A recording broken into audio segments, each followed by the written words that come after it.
coming year, you will help the sun in its northward journey to be supported so that each day of the month, as it moves toward the winter solstice, each one of us will have a little more contribution to make.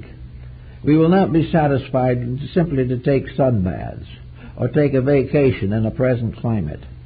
We will not be happy to allow the sun simply to shine on us while we do nothing.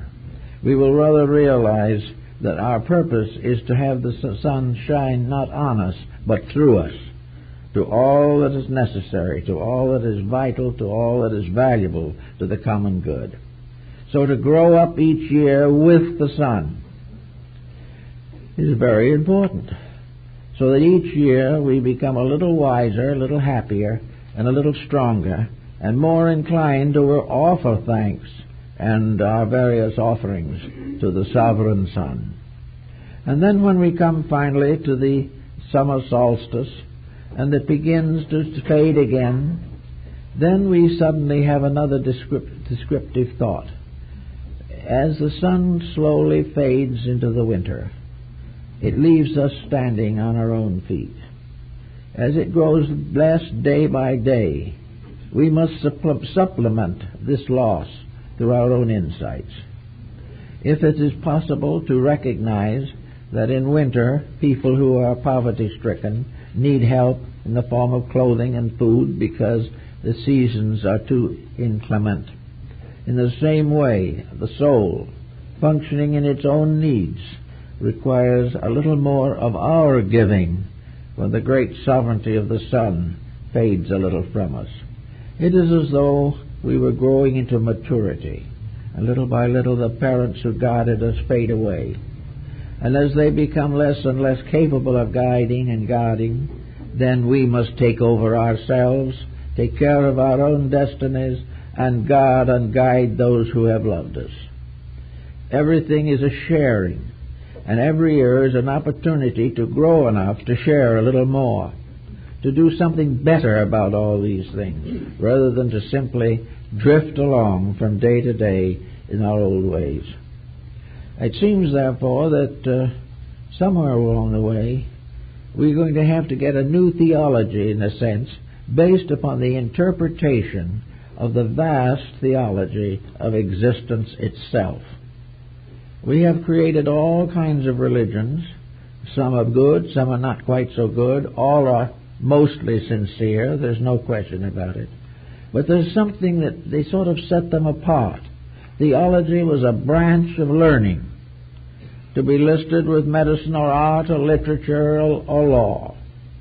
Theology was a separate thing, to build a separate doctrine or a separate integrity to guide people through the years of life. There was nothing essentially wrong with it. The difficulty with it was it gradually crystallized. It gradually came into a state in which the acceptance of the theology was what helped. And this is not true. It is the living of it. It is the exploring of it. It is the divine examination of all these different values. And the real purpose of theology is to form a ladder up which man can step rung by rung until he can come face to face with reality itself. So in the course of time, this theological structure has lost its vitality.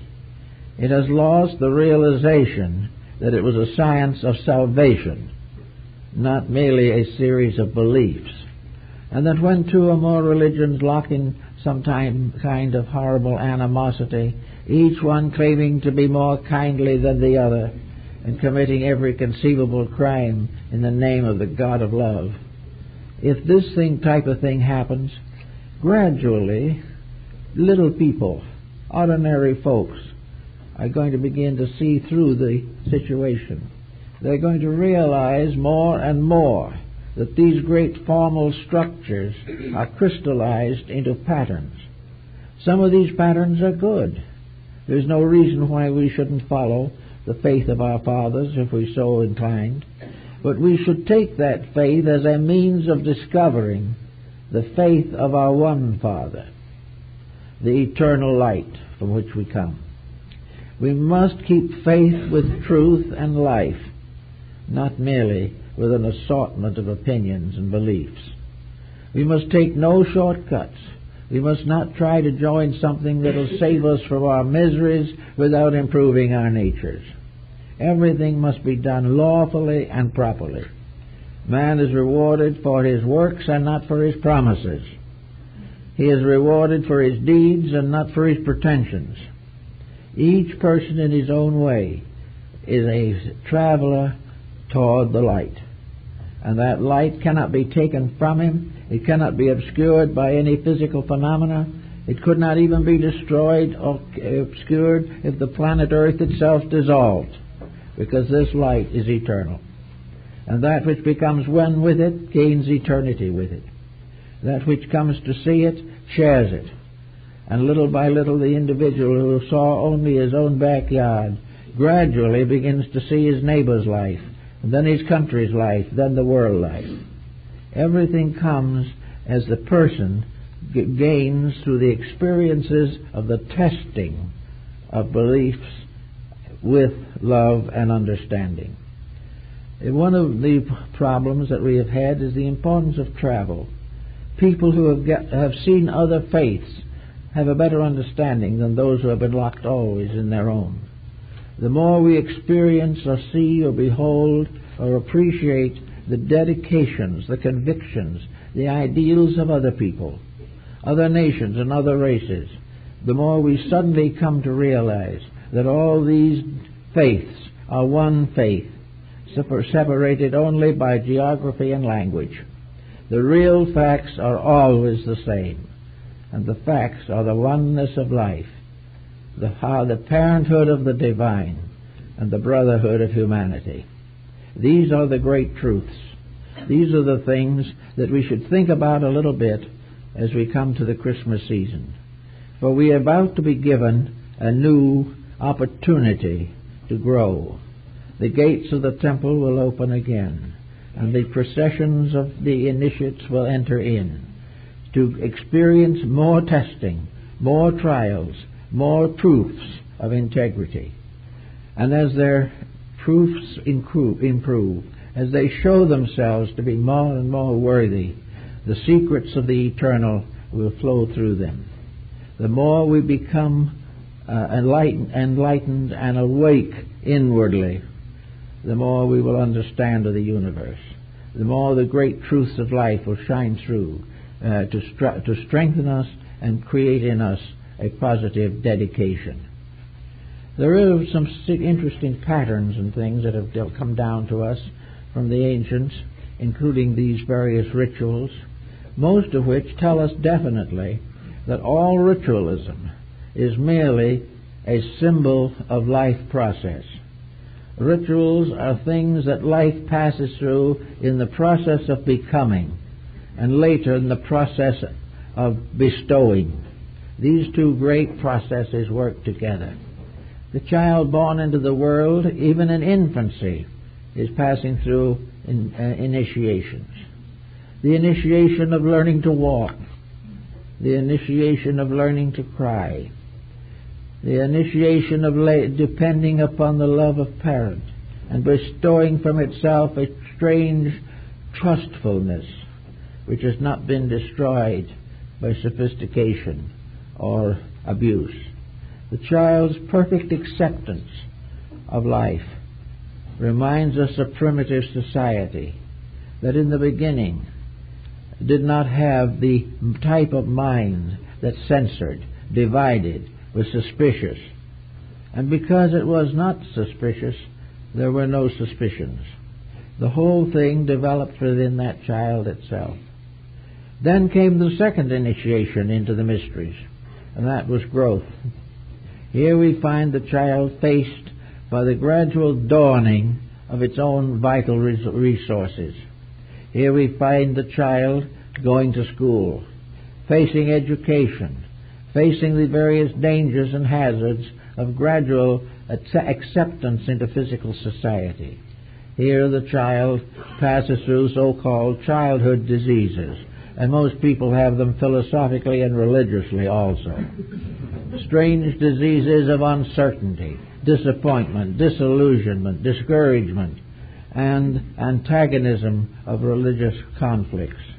These things the child has to learn while it is going to grammar school and taking long lessons in material it will never use because it has no vital significance. But the child has to learn this. But then it goes into the next cycle, and having not learned anything too important, it has not been given even the enlightenment that we associate with the Montessori method of training children. Instead of having that child going into its teens with a little firm understanding of basic values, it enters into its emotional adolescence, which is the most dangerous period of its life, with practically no mature help. Here it has to learn. Here it has to pass through all kinds of experiences, some of them very trying, which can gradually become tragic, as we find with young people of today, who have to enter this period without any help, with very little understanding and very little preparation. The only thing they can gradually do is learn from experience. They have to go through things until finally, through experience, through constant repetition of error, they come to the realization of what is right and what is good. So they finally pass through this period of life, hoping, struggling, trying to make those adjustments which are necessary to the establishment of home and family. And then they come to the next period. And this is the period which the ancients associated with the sovereign sun itself, career. Here the person has to build his way of life, prepare the problems of survival, employment, profession, also all of the maturities of mind and emotions which are necessary to the maintenance of a proper civilization or a proper integrity of life. Here we find the child now grown up in what might be termed the golden age, ruled by the sun itself. For here is strength, here is courage, here is the long period of career that extends between the end of education and retirement. This is the period in which the world must be faced. And in this facing, it is very important that the growing person shall begin to understand the mistakes that society itself has established. That we are all in a society that is not in harmony with universal truth, universal order, or divine love. We are in a strange kind of twilight which we have created for ourselves through the constant emphasis upon selfishness. Here we have the fortune hunter, the accumulator, the wealth and fame seeker, all of which, we may say, constitute a general failure as far as the initiation rites are concerned. No one can have enough money to buy entrance to the temple. He must do it, he must make this entrance not by what he has, but by what he is. And if in so doing he has made the choice to depend upon accumulation for survival, he has made a mistake that will have to be paid for sometimes by many years of misfortune. All the way along, however, the planetary cycle is moving him through the degrees of a mystery initiation, a ritual of maturing. After he gets to this period of having attained worldliness in all its many aspects, and along the way undoubtedly accumulating a large number of disappointments, a great deal of sorrow, and terribly disillusioning events, he passes then into the next great cycle. And he passes into the cycle, you might say, of the elder statesman. He now becomes the counselor of others. He now becomes the authority on one thing or another. But most of all, he is presumed to become an authority on the management of his own life. At this stage, the children have grown up. The responsibilities that he had are gradually becoming less, and there is a constantly unfolding realization that there is something more important than this little life that he has been satisfied to waste or use in one way or another. So here comes a little bit of judgment, a little bit of thought, a little search for wisdom, a turning back to religion after a life of materialism. And there is society doing the same thing as it is today, turning back to religion after a great outburst of scientific materialism. Little by little, the mind matures as much as it can. It benefits to whatever measure it can benefit from the experiences of life. But along the way, it has failed largely to accumulate the various details of procedure which would have made it easier. There has been no definite study, no definite consideration until the emergency arose. I remember an emergency of this kind that came to my attention many years ago. A young man in his early 40s, with a beautiful family, all the physical needs of life, a workable profession that was honorable and sufficient, dying. I was with him when he passed. He was a complete materialist. So he said, before he went, we had a little talk, and when we finished the talk, he died. But he said, why have I no faith? I need faith, but I haven't got it. I don't know what to do. I don't know why I exist. I don't know where I'm going. I'm leaving everything that's dear and near to me. I want to see my children grow up. I want to see my wife happy. But now it's all taken away. There's nothing, and I don't know why. Now, for a man to graduate from a great university, have a successful business and a happy home, and be unable to answer any of those questions is an indictment of our society. It is something that is almost incomprehensible, that a person can be called educated and be profoundly ignorant about all the personal values of life. How can a person who knows, as we all know, that we must leave this world, make no preparation for the journey? So before he passed, I said maybe the last words of Socrates would be of some consolation to you. Socrates, after he drank the hemlock, turned for his last words with his disciples. And he said, don't weep for me. Don't mourn me. Don't be sorry for me. Be rather sorry for those who stay behind. But this, I tell you, of all my life, I will look for the answers. I want to know more. I want to understand better. I want to see more clearly. And in a few minutes, I'm going to leave here. And there's only one of two things that can happen. Either I will go to sleep and never wake again, and there will be no Socrates, and no vestige of him, or no end product of him. He will cease completely and entirely. If that is the case, I have no further worry, for I will not exist to worry at all. The other possibility is that when I go forth, I'm not going to cease. Rather, I am going to come into the presence of many mysteries that I cannot solve in this life. If I do not perish, then I will know I am immortal.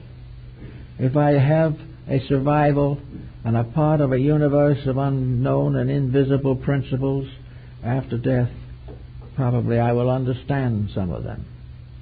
Therefore, I will either cease, or I will go forth to know the answers to the questions I have sought all my life in this world.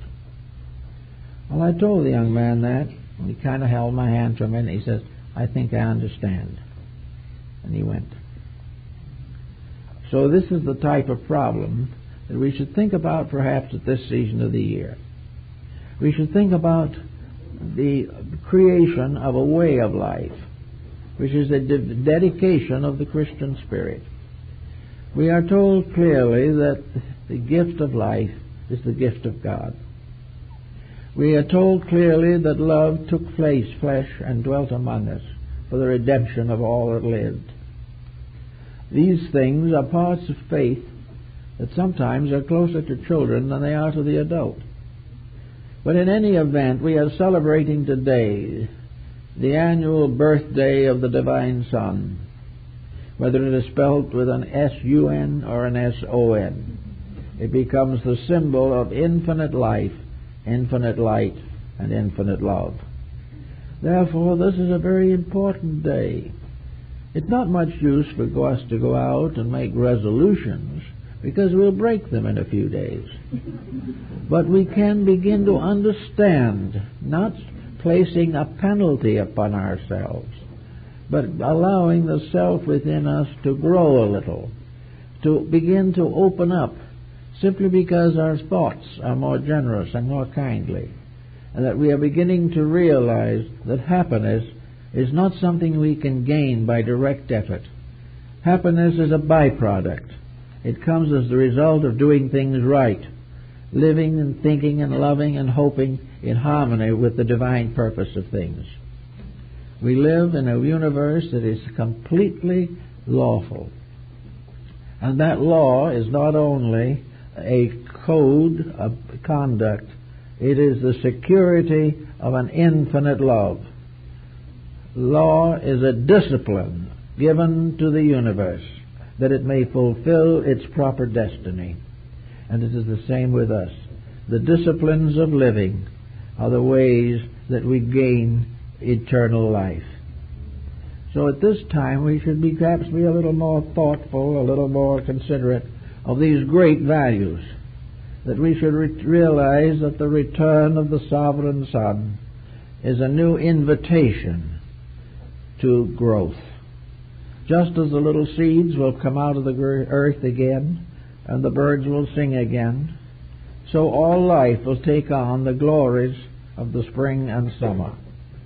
And these glories in our hearts are not fulfilled simply on the physical plane of natural harvests and so forth.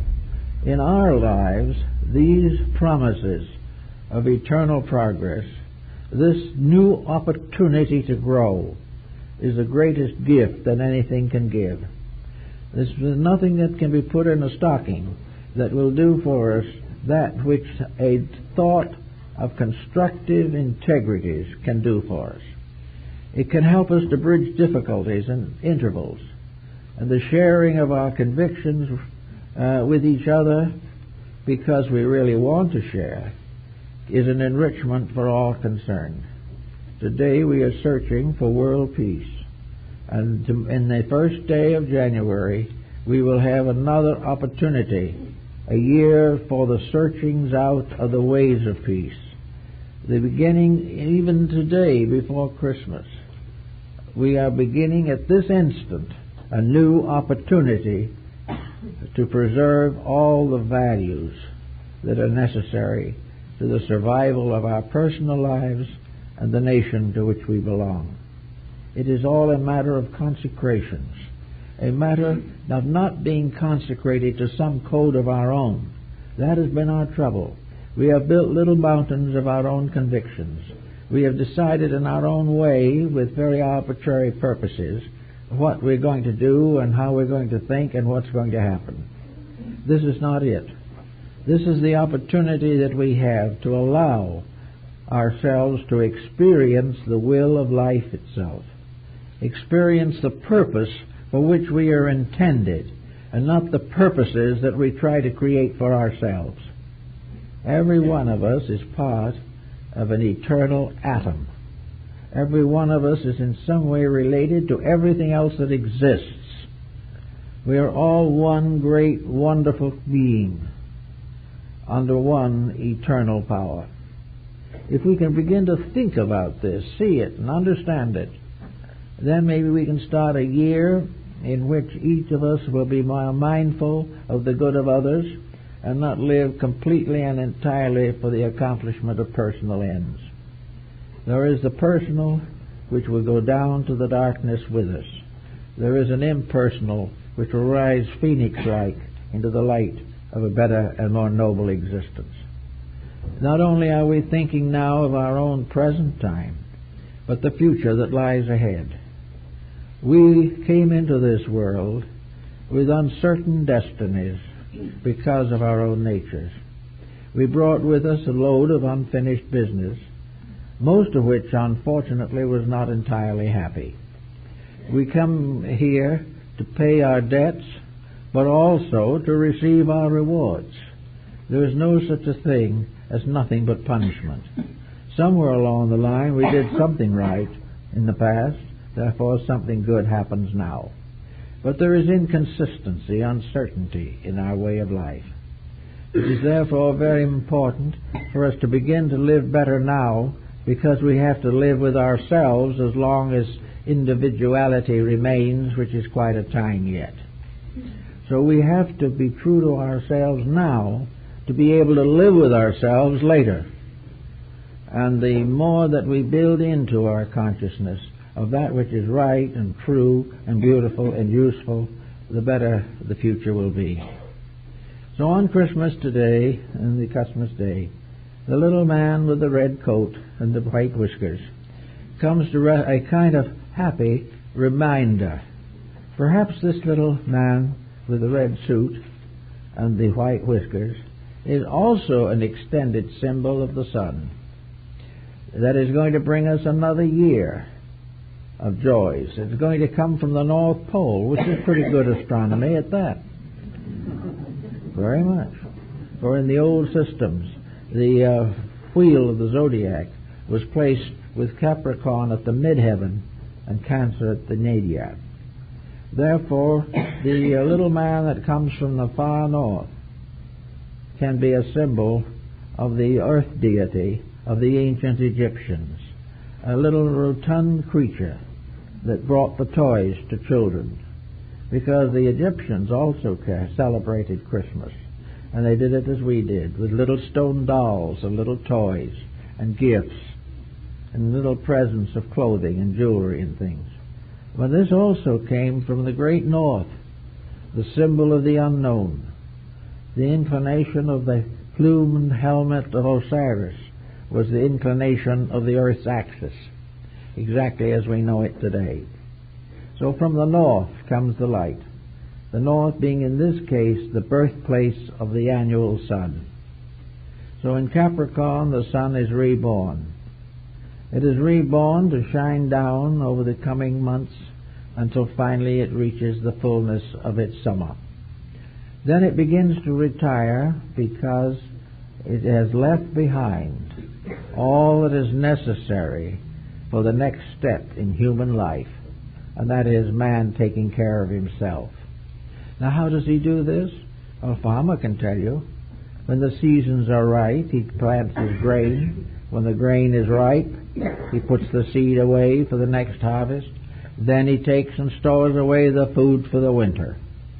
Every prudent person is storing something for the winter, because he does not wish to consider that he has been improvident. So the individual who stores up his own integrities, who has lived a little better during the year, who has done a little good to others, has put away something for the winter. So that as the light of the common sun is dimmed, the light in our own hearts grows brighter, and we can definitely see and experience the inner light. This the Egyptians also believed, for they believed that when Horus was not visible in the great ship of the sun, he was still there. And Apuleius, in his Metamorphosis, the great story of his initiation rite, as translated by Taylor and several others now, the candidate in the mysteries sees the sun shining underneath his feet. This is a peculiar statement connected with the initiation rites. But because he has been taken in darkness from the outside world to the darkness of the inner world, but he sees even in the darkness of the inner world that the light is shining. beneath his feet. That is, the light is shining from the earth when it is not shining from the heavens. And therefore it is shining from man when it is not shining from nature. And man becomes the sun, and becomes the sovereign sun himself.